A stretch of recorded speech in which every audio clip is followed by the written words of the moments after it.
Gigisa lang natin ang sibuyas. So, ilalagay na natin ang isang pirasong sibuyas na hiniwa-hiwa natin. Isabay na natin ang bawang.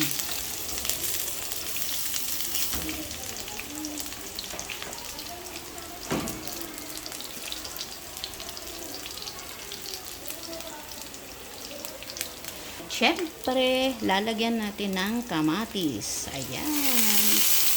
Kamatis.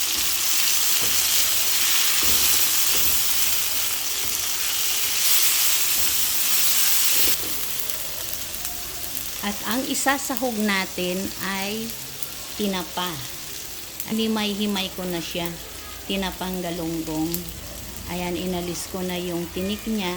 Sinama ko lang yung ulo para pampalasa pa rin yan. Lalagyan natin ng powdered black pepper, asin,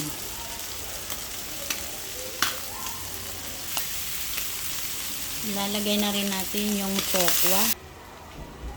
At ayan na, nagisa na natin. So ilalagay na natin siya dito sa ating pinakuloang munggo. Ito na guys, yung munggo ay pinakuluan na natin. So, ayan na. Malambot na siya. Then, ilalagay na natin yung ating ginisang sangkap. Ayun. So, ilalagay na natin siya dyan.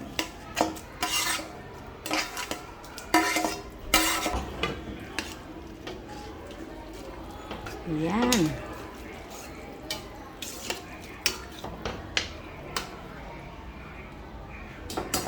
Lalagyan natin ng sili. Pwede naman kayo guys maglagay ng pampalasa. Depende sa inyo kung anong pampalasa gusto nyong ilagay. Pero ako, maglalagay ako ng fish cube. Then, ilalagay na natin yung gulay. 3 uri ng gulay natin. Merong dahon ng ampalaya. Merong dahon ng alugbati. Yan. Merong hindi kumakain ng alugbati. Pero yung iba naman ay gusto ng alugbati. So ako naglagay ako ng alugbati at meron din akong malunggay.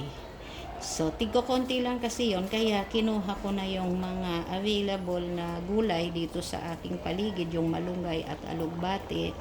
At yan ay isinama na natin sa iluluto natin. So, ayan.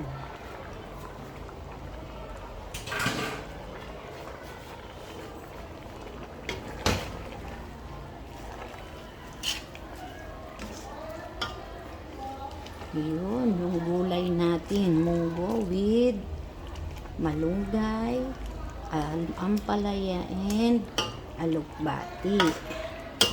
Kulang pa ng asin. Ayan, lalagyan pa natin ng asin.